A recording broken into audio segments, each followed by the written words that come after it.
Welcome, everyone. My name is Sarah. She Brincks, a student at the is university. everything. I have so many words.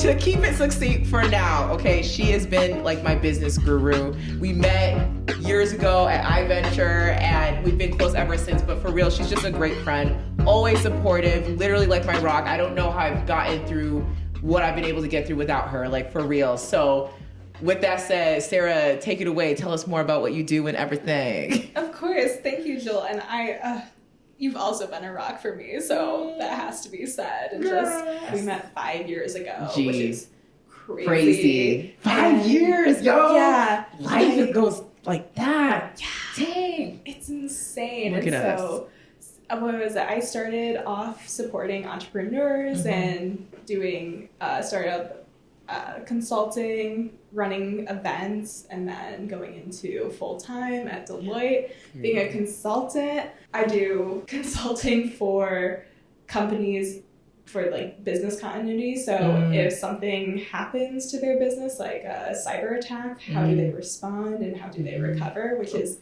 really interesting because I didn't learn much about that in school. And so it's always something that I want to do is learn something new and kind of be on the like front edge of it. And that this role gives me that opportunity. I'm so excited for us to have a conversation today. And I love that our focus today's topic is energy budget, okay?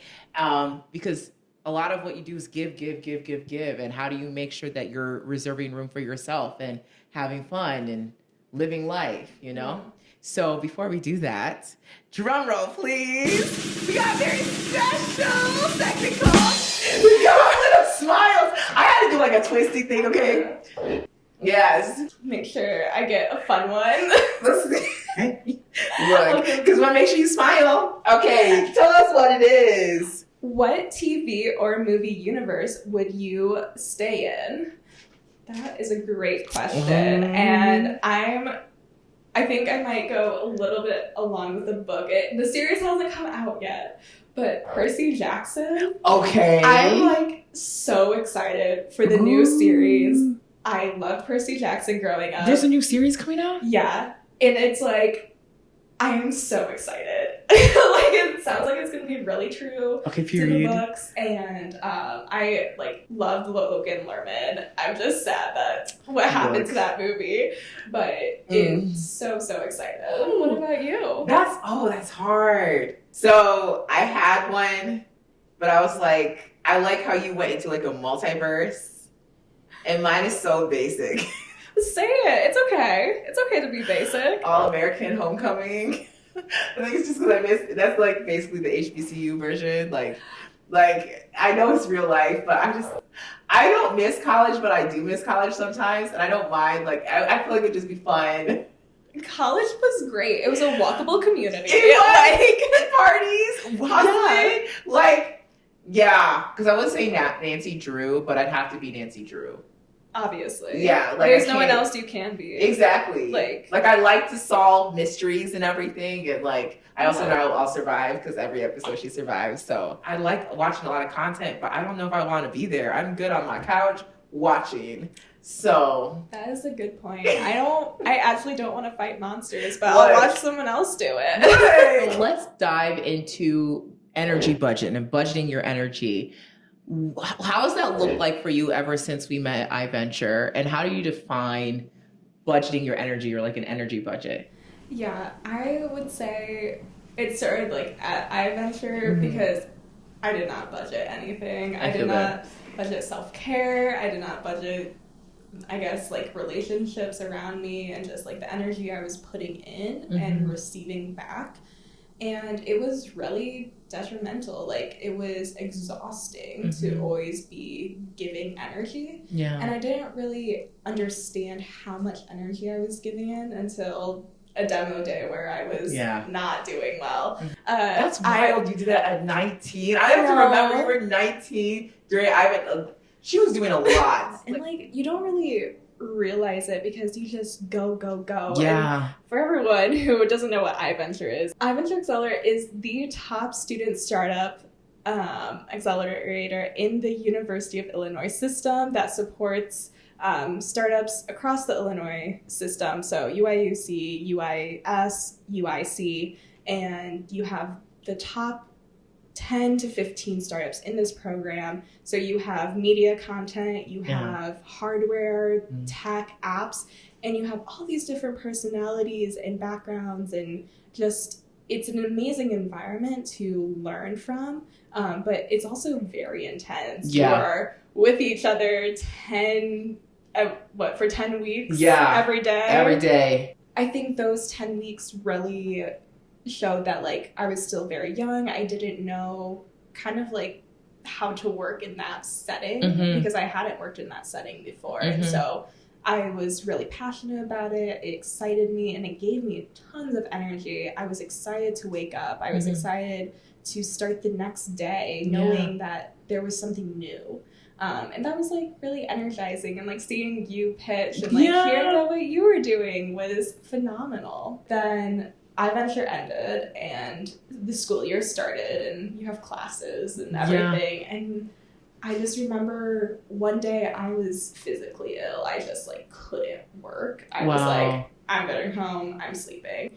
And I think that was the first time where I was like, oh, like I cannot keep giving 150%. I am going to burn out. So it started this concept of like the energy I give in, what energy am I getting back? And can I put in all of this energy? I learned so much during that program, but like kind of going back with like the energy investment, and like when I think about what I had at the time, I didn't know how to budget my energy. All my energy was like You Matter Studios and figuring things out, and like not just figuring things out because I want You Matter Studios to get better, but I'm figuring things out because I feel like I have 5,000 eyeballs on me saying, what are you doing? What are you doing? And then you have all these other companies you're looking at that are just up and coming like you, but they don't speak your language, you don't speak their language. So then you're getting into the mind frame of like, I'm comparing myself, when it's like, you shouldn't compare yourself in the first place, which is like life in general, where you shouldn't compare yourself. But that's like when you're so consumed with that, you're not thinking, wait, but you should live life. What you said about like comparing others. Yes. Because we've had a lot of conversations about this, and something that, because other people came to me too of being like, I'm watching this other company get deals or like doing really well. And something that I talked to like a few people about was you're your own car. It's like if you're driving down the highway, some people you're going 60. Someone's going 50. Someone is going 80 and they're going to zoom past you. But hey, they might be getting off at the next exit. Like you can't compare yourself because you're not them. And it's really hard because I was doing the same. Like just the people I felt like I had a chip on my shoulder because I didn't have a startup. I was here as this young person being like, please take me seriously. I'm like, listen to my advice. Like, please do what I say. Wild. That goes to your next point of like support. Like, it was so hard to ask for support or to ask for help, and it was like I can't ask because if I do, no one's going to trust me anymore, or like no one's going to take my advice seriously in a way, or like won't rely on me. How do you manage your expectations? Because it seems like you set really high expectations for yourself, as you should. But like, how do you balance that? Yeah, that is a great question, because thinking back to like college, like very hard to manage my own expectations for myself and balance them, because I was given so many opportunities, because I had built up this reputation, and I was like, I don't want to say no to anything. Like, which is hard. Exactly. Yeah. And that's kind of how I got into leading my RSO, EntreCORPS, which is that startup consulting firm, and I was projects director, so I had to find projects to consult for. I was taking 300 level courses because this was junior year of college, the first semester. And then I was basically tapped by Matt Rastovac, who absolute amazing, huge supporter of the community. Shout out to Matt. Both of us, I would say. Yeah, no, he's honestly super dude. Always super cool. He's always in my corner. Yeah, and that was always phenomenal to see. And he was like, hey, I think you would be great for this co-director role for Forge, we had to raise $20,000 for that and find the people. And I was also recruiting for my going into senior year internship. So a lot on the plate, and I said, I can do it all. I can do this because I've proven in the past that I can be responsible and I can do it. And that was like, again, thinking, okay, am I still bringing passion to what am I doing? Because I did put so much on my plate. Am I still enjoying this? Like, the entrepreneurship community gave me so much energy. I loved being around them. But eventually it just was like, am I actually having energy to do this, or am I just doing it because I need to? And so it kind of started to ask myself, I'm like, okay, what is actually giving me energy? Yeah. Am I enjoying this? I think I noticed that I was giving so much energy out when I was just like, I'm not happy. Like, I don't know how to explain. Like, it's like you can be happy day to day, but if you just kind of sit in moments like you said it, it's like, wait, why am I doing this? Again, it was a time where because I was able to put so much into my role, I did not know how to actually put boundaries on, so. Because no one ever taught us how to put No boundaries. one. I feel like people don't want to tell you too, because it's like, well, you're investing in me, so keep going.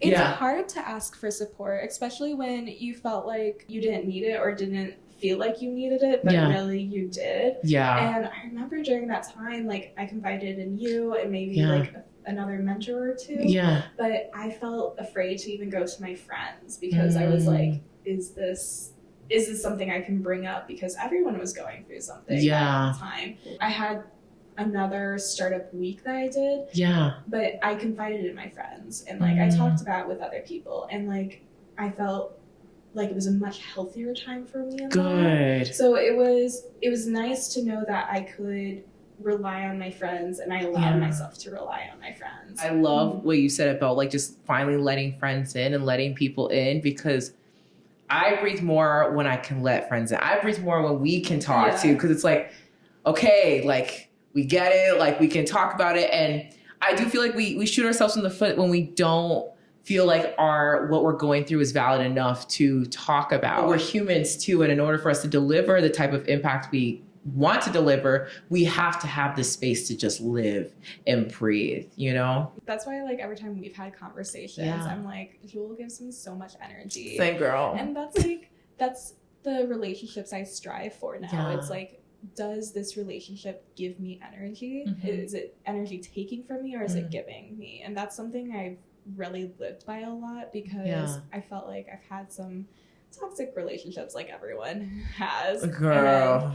At some point you have to be like, is this giving me energy? Yeah. When it comes to just like relationships and everything, you've just been a really good support for me. And what I'm saying behind what I'm saying, period.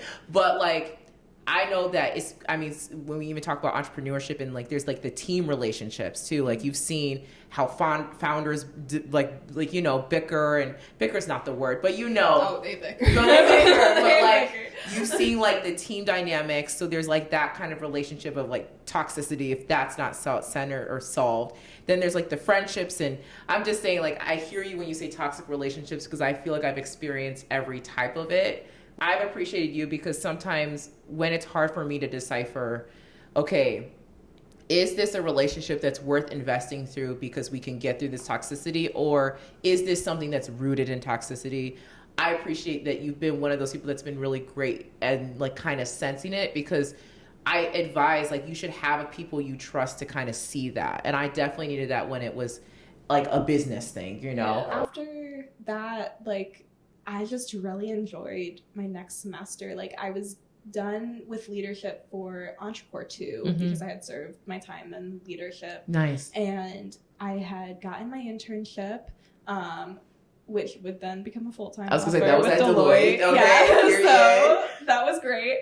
And I was just like, I'm going to enjoy life. I like started to work out more. I started to enjoy life. And I was like, you know what? I'm only going to do things that give me energy. I'm going to start saying no. And I think this was a discussion you and I had of saying no. And I think that's why I've been trying to like also get better with budgeting my energy when it comes to my goals. Because it's like, okay, in order to get to where I want to get, I need to be frankly alive to see it and happy, right? Alive doesn't mean just living. Like, it means living, basically. Like, having a life. You can still be a go-getter, but you have to be able to have the life to go get. That makes sense. Yeah. Because you want to live in the moment. I think a question I would also ask you is, who's supporting you? Who's helping you develop this? Because with those clubhouses, you had a few people helping you. And like, I think we did talk about like how much you should be hands-on versus hands-off. And like, it's always a journey. Like, I was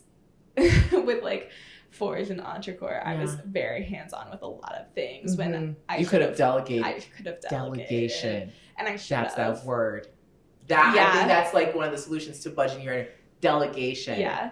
We've had the conversations like how do I actually delegate? Shout out to everyone behind the cameras, okay? Dolly and Devante. Woo! Because like it is important to have help, and I feel like part of it's independence or hyper independence. That's like the side effect of being someone that's like very go-getter, is like you want to do it all. And like you said, like I don't want people to take me less seriously if I'm not doing it all. But it's like when I think about the people I look up to, they got teams doing like everything for them. And then they're able to at least stay in the space that they operate the most. Shout out to Kiki Palmer. Yeah.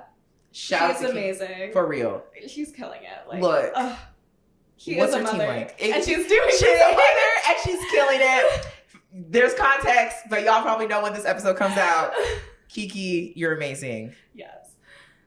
Period. I'm also brought her up because I'm like, I wonder what her journey was like with delegation. And I guess that's like something you and I have just talked about, is like, how can we just trust other people to support us? That's why I really appreciated always having you in my corner, because especially when it comes to operations, which I feel like is the most under talked about part of business. Oh yeah. What does it take to do? You can tell me what you want to do, but what does it take to do the thing day by day? Who's the team? How are you managing your budgets? How are you scheduling? Who are your clients? Like all that stuff. I felt like that was something I constantly was trying to like get support for, or have another team member. And I feel like I got close a little bit sometimes, and that's just because of the way this startup was structured. But that's where I definitely appreciated you and your support too, because we were able to talk operations and all of that. Yeah, and that's like another way how I kind of learned that too, just like is observation. Like I really like working with new teams and meeting new people in leadership, because I want to know how they lead. And learning their leadership style is something that I can bring into my own toolbox. And so like a lot of the advice that I gave you was because I saw it from like other leaders. And like sharing the knowledge. Yeah. We love it. It's great. And so like even at like my current work right now at Deloitte, like I have a new project team, and I really enjoy it because I'm learning different styles of leadership. You should stay curious, and you learn from others. And that's where sometimes where you said like hyper independence, where you can just get so tunnel vision and think like, okay, I'm just going to keep going this way. And it's then, like you should take time to sometimes listen to people. Yeah. As long as those people give you energy and you can give them energy too, because that's the biggest thing, because you could be taking energy from them. Yeah. And that's where you're going to have discrepancies, and like people are going to start fighting, and I think everyone's kind of experienced that before. Look, I will say this, because I feel like this is the part that isn't talked about. I've been that person that felt like, okay, I feel like I'm soaking up energy, and I've had to like kind of check myself and be like, okay, am I providing value to this person? And it doesn't always have to be a give and take, but I've also just had to be more aware of myself too. I think a mentality that we kind of forget sometimes, where it's like, oh, if I help this person, is it going to take too much energy from me? Or like, do I have the bandwidth? And if you don't, just say it. Exactly. Don't feel like it's a transactional thing. Just ask. There's no harm in asking. It's okay. Yeah. And continue that relationship. So going back to our journey of 2020, so COVID hits. Yeah. Back in Peoria. I'm originally from Peoria. Period. And I get a message from a woman I met when I was doing UIUC TEDx talk, and she was awesome NBD. Okay, 10X. Y'all. Yeah. And he reached out to me asking, hey, I think it would be a really good idea to kind of have this like hackathon to discuss like solutions during COVID, because a lot of startups happen during global issues, I would say, recessions, pandemics. And I saw the preview of the message. I had to turn off my phone and just like lay down. I could not open that message. Because you had just finished doing an event. Yeah. What did you just finish at the time? Forge. You just finished Forge. Oh. It was like 6 months after Forge, and I was like, why am I so exhausted? Why does this terrify me? You need rest. That's why. And that's when everything was like, oh. Yeah. My energy was depleted, and it wasn't bringing me joy anymore. Yeah. And I didn't feel passionate about it anymore. And then that's really when I was like, you know, I'm going to do what I can, but I'm going to put myself first. And that was like the first time I think I said that to myself, where it was like, I have to put myself first. It was like the burnout. It's like, nah, we can't do this again. Like, this is not the Sarah I want to be. Yeah. Yeah. And so that's like when I also realized I cannot be giving 150% all the time. You're a human. Yeah. You can still be amazing, badass, and like not have to give 5,000%. Yeah. You know. And something that like you and I discussed a lot was you would take mental health weeks. And days. And I was like, that is amazing. Cash in those mental health days just to be like, I just want to relax and watch Netflix, because seriously, everyone and their mama is like in my ear, and I just cannot turn my brain off. And if I keep going this way, I'm gonna be useless. I started taking them happily. I will also say, like, I'm grateful that I was in an organization that like gave that like as an option, because not all organizations give like a mental health day. You just have to say like it's a sick day. But I'm really grateful I did when I did, because they were always useful, and I always felt so much better after it. You know. And that's what PTO's for. Like, exactly. Like, use your PTO. use your PTO. Use it. The mental health days, like hearing about that, like I was like, oh, like I should be doing this. Like, I have to put myself first. Again, I love that question. Like, what is giving you energy? What are you happy? I am the happiest I've ever been right now, like as we speak. Like, I love, you know me, my vision has always been to like have a show, have a conversation, like, and just, I'm doing, my day job is what I love, like producing games at a Black-owned game studio. You know, I was excited when I was able to do that. Yeah. But also, like, you know, my dream is to be a star and to like actually be doing this. And then also, I have only healthy friendships. The people in my close network, all fruit. All like, we're all growing together, and it's a beautiful thing. What is life for you today? Like, very similar in the sense of like the friends I have now are tight. Like, they are my support network. I lean on them, and I hope they lean on me. I think we all go through really rough patches.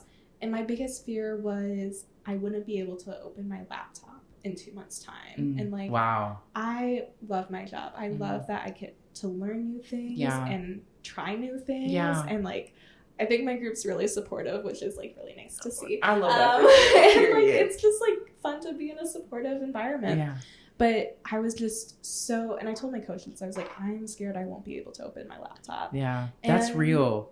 It is. And I'm like similar to that message. And so I'm just very happy that I had the support in my life from my colleagues and from my friends and my roommate, Sonia. Shout out to Sonia, okay? She's a whole G. Like, she's awesome. Sonia Rapani, killing it. Small business owner, graphic designer, sweet. She's designing the logos too.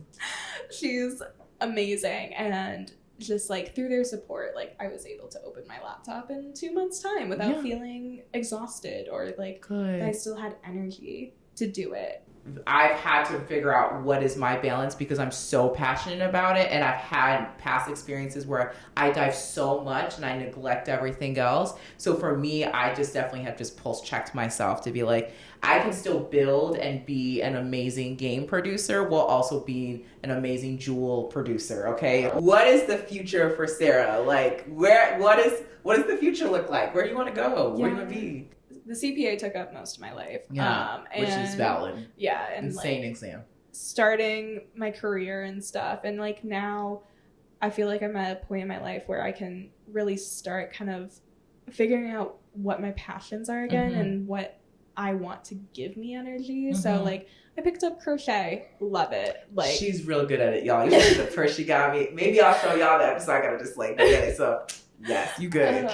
But yeah, focusing on myself. But I really want to get back into the entrepreneurship community. Like kind of took a pause, but I really enjoy mentoring. Like I love our conversations, and that's what I really miss is just like sitting down one-on-one and talking through someone's idea, strategies, and just like anything that kind of like needs their support. Definitely want to get involved in that and like just be more involved in the community, I think. Yeah. What advice do you have for anyone that's listening, creatives, business owners, people that want to build a business, people that are just listening because they want every day to be a yay? I would say like trust yourself. I would just like at the end of the day, you're the one building this. You are in charge of your own journey. No one can tell you what you're gonna do. And ask yourself, what brings me energy? What brings me joy? If you are starting a project or a startup, ask yourself, who are your customers? Do you have buy-in? Because those are the two main things anyone will ask you. And if you ask me about startup advice, that is the first thing I will ask you. Trust in yourself and listen, but really trust yourself. How can we support you? Yeah, feel free to follow me on Instagram, Sarah with an H _ Brincks with a C. If you just are kind of looking for some advice on your startup or like your journey, life advice, or even consulting advice, just hit me up. Seriously, Instagram. please. Yeah. I'm telling you, there are so many testimonies of all the people Sarah has helped. Like, tap in. You trying to grow? Tap in. How do you aim to make every day a yay? Yeah, I think it's kind of like at the end of the night where it's like you kind of meditate to yourself and think about what was my rose and what was my thorn of the day. Oh, I love that. And so just like finding a positive every day, even like if it was having an iced coffee in the morning or getting to like crochet. Thank you so much for being on this show. Like, I'm just so grateful to have you in my life, and I'm excited for us to continue to grow. And girl, I can say so much. Oh my God, emotional on this camera. Well, as we know, every day is a yay.